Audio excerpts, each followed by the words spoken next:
دیاری زیبا منظره ناحیه فیض‌آباد. ناحیه‌ای که در مساحت 50 کیلومتر از شهر دوشنبه دورتر جایگیر است. فصل سرمای دیار خیلی شدید بوده، شمال سردشت دویما در دشت‌های هموارش می‌وزد. میان دیگر دهات دهه خوجامرد در نزدیکی مرکز ناحیه جایگیر است که نوبت ما قهرمان برنامه‌مان را از این مکان جویا شدیم. نزد تالار خوردکه که در ایستگاه دهه عکس پهلوان جوان امیدبخش این دیار زیبای تاجیکستان محمد شریف نجم‌الدینوف تجسم گردیده است. او در گردن مدال طلا و در دست دیپلم درجه یکم را نگاه می‌دارد. محمد شریف نجم‌الدینوف قهرمان جهان نوجوانان کشتی سامبو، برنده مدال طلای مسابقات بین‌المللی کورش و همچنین جایزه‌دار کشتی جدایی مسابقات بین‌المللی و مؤلف مدال طلای جام پایتخت اوید به کشتی ملی، چهره جدیدی نمادهای کشتی.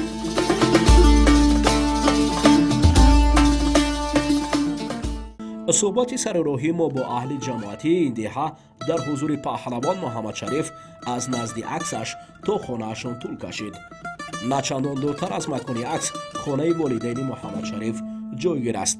در راهی کوتاه ما را هم مربی، هم دهقان و در نزد دروازه پدر محمد شریف استقبال نمودند.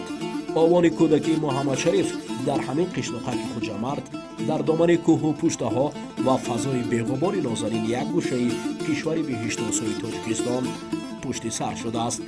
این ناحیه فیض‌آباد محله خوجامرد که از همین قشلاق در شمال‌های وزمین همین خیلی نامبردار برآمد میکند. در یک جای وزبین او را مخش میداد، چقری نهایت بلند بود، کوتالی بلند داشت، میرآمد رنگ خرسایی که در صحرا در وقت دویدن آواز میبرآوردن، این کس عیناً همون آواز میرآورد. از همونجا لقب خرس گرفتن این به عمل آمد و به گوش مردم دهه رسید. آنها در کجایی که بینن خرس آمد افتاد نامبرداری میکنند. این تالارک خوردکی حدود 40-50 نورس را با هم جمع می‌آورد، مکان اولین تمرین‌های محمد شریف دانسته می‌شود. چند سال پیش حتی چنین شرایطی مشق‌ورزی هم موجود نبود که محمد شریف اینجا تمرین می‌نمود. ایام جوانی من در همین دهه زیبا منظره خوجامرد گذشته است و من در طول 6 سال تحت راهبری زاکر عبدالقادر مشق تمرین نمودم در این دهه. دوام این سالی که من در دانشگاه تربیت جسمانی 4 سال خوانده ایستادم و خیلی به درجه های بلند ورزشی نایل گشتم. اکثر ده پهلوانان تاجیک میان مردم از کشتی‌های ملی نام میبرند.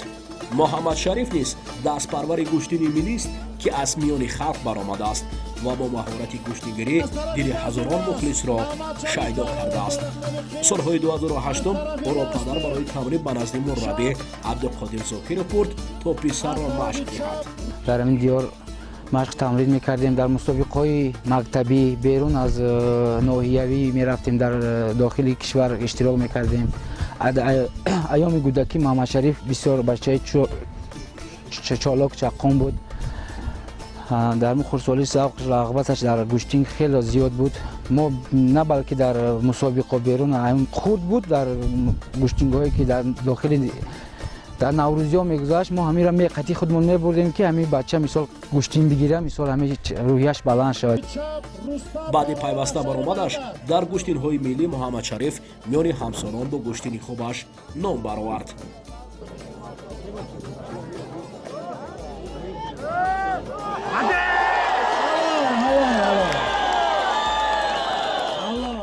مقصد ما جوانان برای سفربر کردن جوانان که این سیاست پیش گرفته جناب عالی است که برای سالم گرداندن جوانان در روحیه ورزش است که ما همچنین مربیان همین دهه، رئیس جوانان همین دهه کوشش به اون خواهر میکنیم که همه وقت همین جوانان در روحیه وطن دوستی، در روحیه ورزش سالم گردانی تربیت نماییم. وقتی ایام کودکی او به مکتب یکم صنف یک او میرفت، وقتی که کودک بود اول این ورزشگاه قشلاق وای کردن انا تیار کردم، میخواست که اول مادر جان پدر جان که من بگیرین من مشق کنم.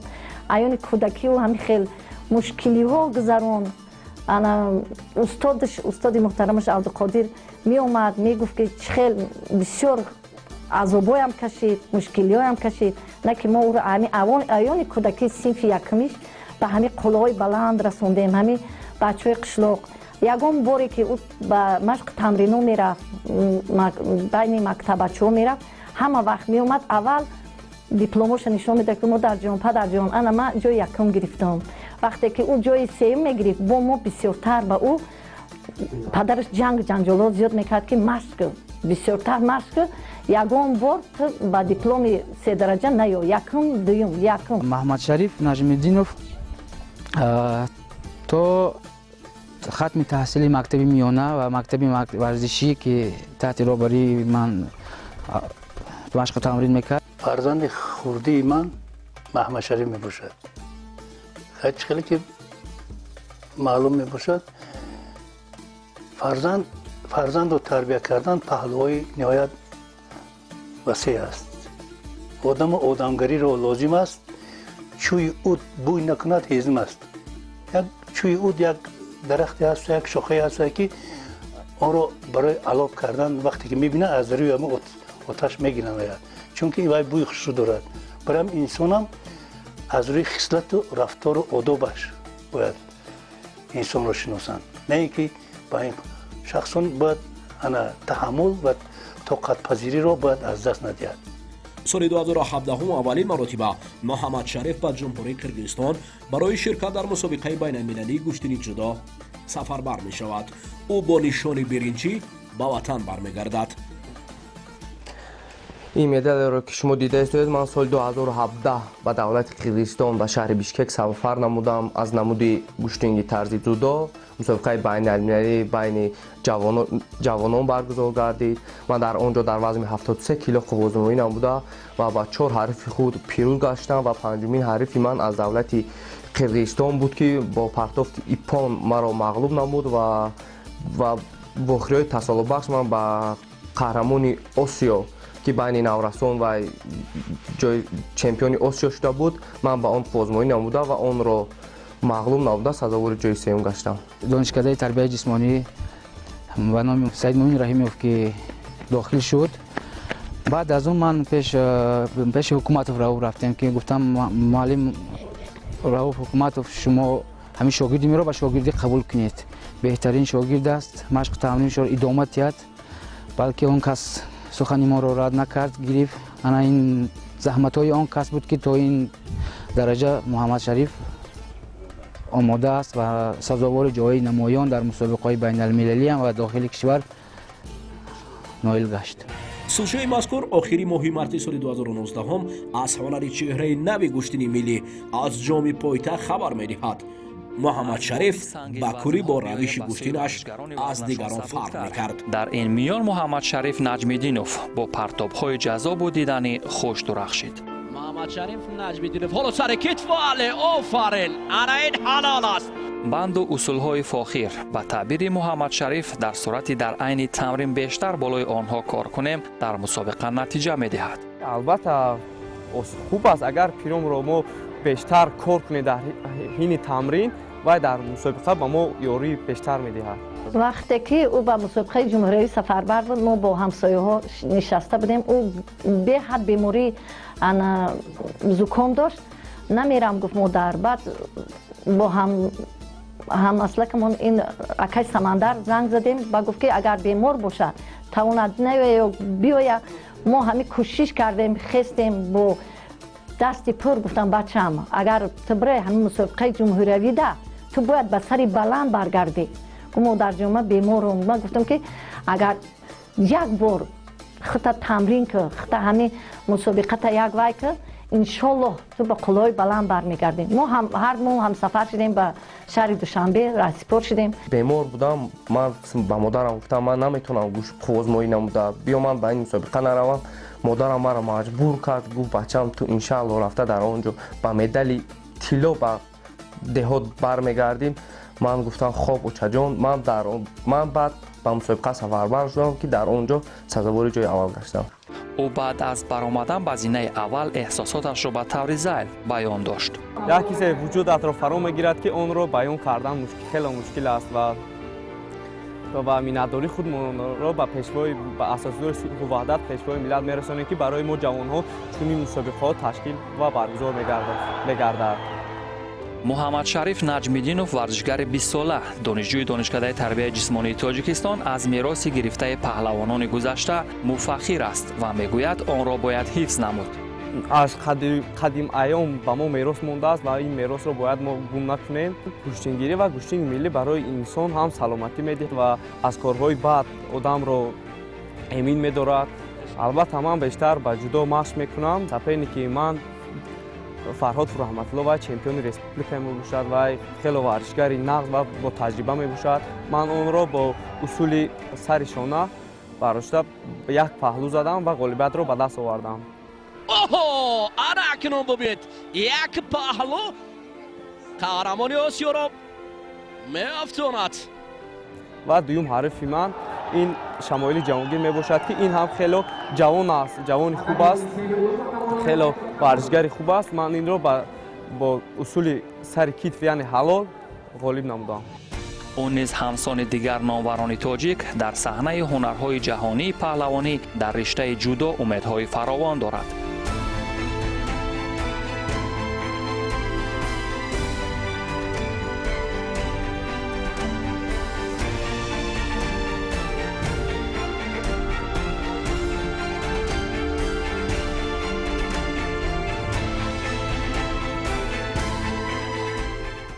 аксар дастовардҳои муҳаммадшариф дар соли 2019 ба вуқӯъ пайвастанд. моҳи октябри соли 2019 ӯ дар намуди кураш баромад кард ва барандаи медали тилло шуд.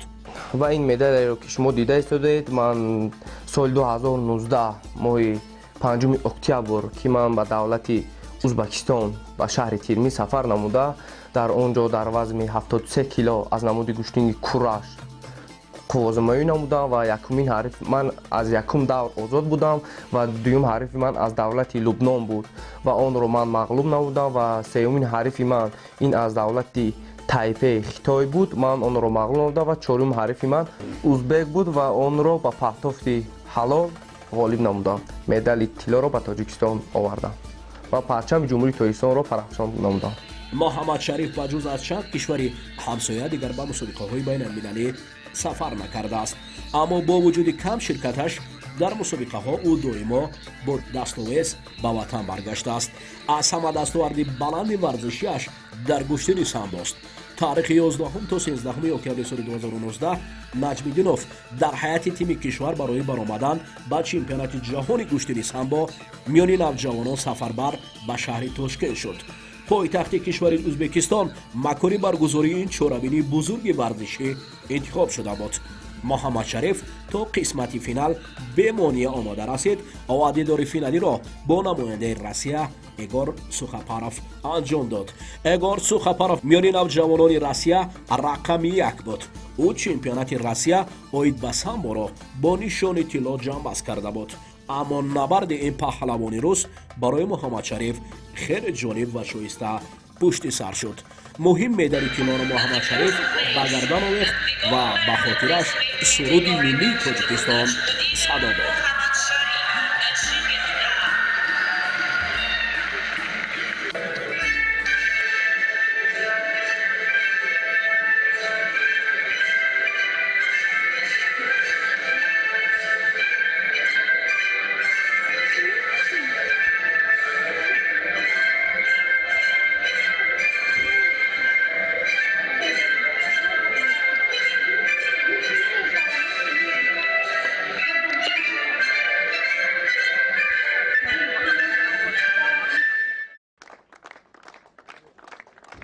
بعد بازگشت به وطن قهرمانی نوی جهان میان جوانان محمد شریف نجم‌الدینوف و دیگر ورزشکاران کشور را در دانشکده تربیت جسمانی تاجیکستان در فضای تنتنوی استقبال گرفتند. خاطررسانی می‌کنیم که محمد شریف نجم‌الدینوف فعلا دانشجوی دانشکده تربیت جسمانی تاجیکستان به نام جهان پهلوان سید امید رحیموف میباشد.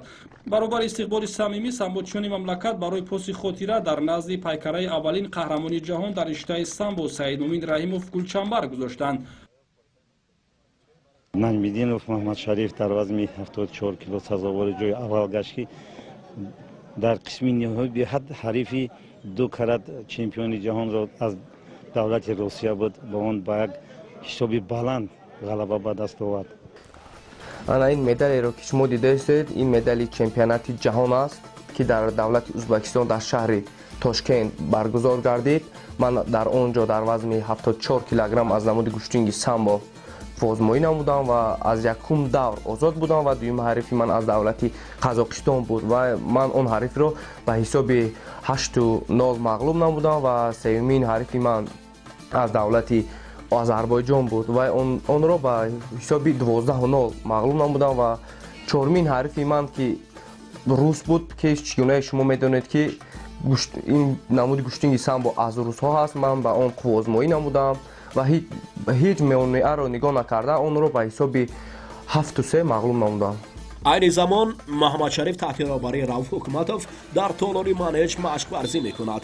ва донишҷӯи курси 4-уми донишкадаи тарбияи ҷисмонии Тоҷикистон ба номи ҷаҳонпаҳлавон Саид Момин Раҳимов аст. фарзанди ман ҳозир ҷавон аст, ҳозир нав қадам ба ҳамун соҳаи варзиш меодааст гӯё ки нав нуқтаҳои аввалини варзиша ба даст овардааст. барои ҳамин бояд ин хислатҳоро ба ин рафторҳоро ба ин чизҳоро аз даст надиҳад. Рауф ӯро барои гӯштинҳои мавсимии ҷадид омода карда барои сафар барои ӯ кӯшиш менамояд. дар баробари ӯ медорад ки ин чеҳраи ҷадидро сарпарастони ватандӯст дастгирӣ намуда барои ширкаташ ба мусобиқаҳои намудҳои гӯштин кӯмак мерасонанд, чунки ӯ қаҳрамони ҷаҳони навҷавонон аст ва миёни бузургсолон низ аллакай ҳонараш шоиста аст.